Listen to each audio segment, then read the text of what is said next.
আসসালামু আলাইকুম, good morning guys. কি অবস্থা, কি খবর সবার? তো আজকে অনেক সকাল সকাল উঠে গেলাম প্রায় 6টার দিকে। এই প্রথমবার আমার ব্লগে যে গুড মর্নিং বলি এটা মিলছে। তো আজকে সাডেনলি অনেক সকাল আমার ঘুম ভেঙে গেছে। হঠাৎ করে একটা কুত্তা একটা চিল্লাচ্ছিল, এই কুত্তার আওয়াজ শুনে আমার ঘুম ভাঙছে, যার কোনো রকমের ঘুম আসতেছিল না। অনেকক্ষণ এদিক সেদিক করলাম, তারপর মোবাইল নিলাম, একটু টিপলাম, আরো মাথা ব্যথা করতেছিল মোবাইল টিপার পরে। তার মধ্যে পাইছিল পানির তৃষ্ণা, তারপর পানি টানি খাইলাম। পানি টানি খাওয়ার পর ঘুমটা একদম চোখ থেকে চলে গেছে। এরপর আমি একটু হাঁটতে বের হইলাম। এখানে অনেক বেশি কুয়াশা ছিল, হয়তো মোবাইলের ক্যামেরায় তেমন একটা বোঝা যাচ্ছে না, কিন্তু অনেক বেশি কুয়াশা ছিল। আমি হাঁটতে হাঁটতে মসজিদের ওইখানে আসলাম। হালকা পাতলা ক্ষুধাও লাগছিল, কিন্তু টাকা টুকা আনি নাই, যার কারণে বাজারে গিয়ে কিছু খাইতেও পারতেছিলাম না। আমাদের সামনের বিলের ওইখানে আসলাম, ওইখানে অনেক বেশি কুয়াশা ছিল, এগুলা দেখতেও সুন্দর লাগতেছিল। আর আমি জ্যাকেট ছাড়া বের হয়েছি, যার কারণে আমি বেশিক্ষণ ছিলাম না, তাড়াতাড়ি বাসায় চলে আসতেছিলাম। কারণ 1 বছর আগে আমার একটা সমস্যা হয়েছিল, মানে কফের সমস্যা।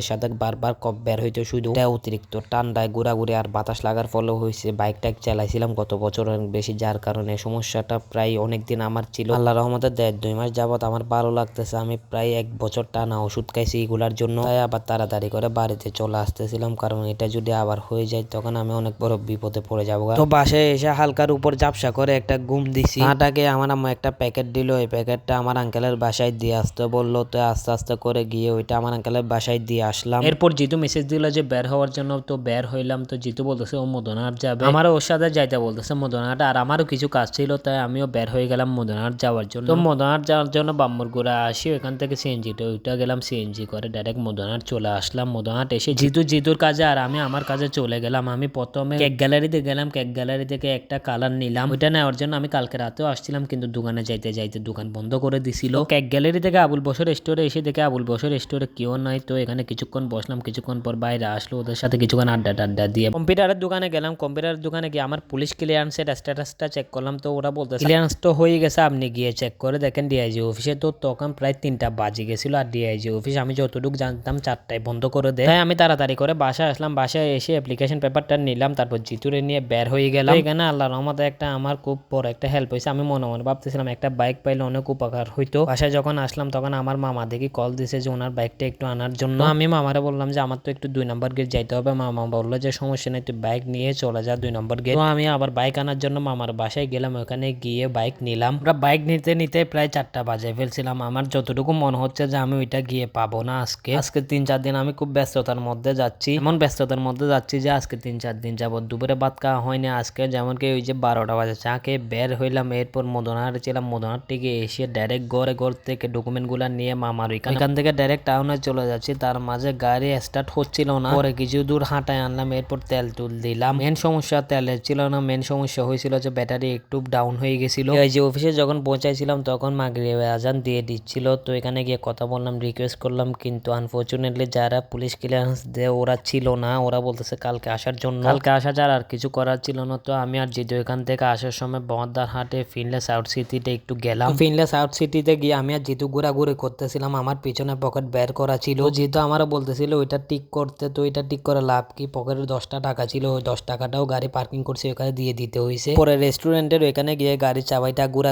এমন ভাব নিয়ে হাঁটতেছি যেমন কি আমি বহুত কিছু। তো এখানে আবার আমি বেশিক্ষণ থাকি না, তাড়াতাড়ি চলে আসছি, কারণ এখানে খাবার খাওয়ার জন্য রেস্টুরেন্টে বসার জন্য ডাকতেছিল। যদি এদিক সেদিক করে ধরা বাঁধি বসাই দেয় তখন ইজ্জত সম্মানে ফালুদা হয়ে যাবে, তাই ওইখান থেকে নেমে গেলাম তাড়াতাড়ি। তো আজকের ভিডিও এতটুকু, ইনশাল্লাহ নেক্সট ভিডিওতে দেখা হবে। আল্লাহ হাফেজ।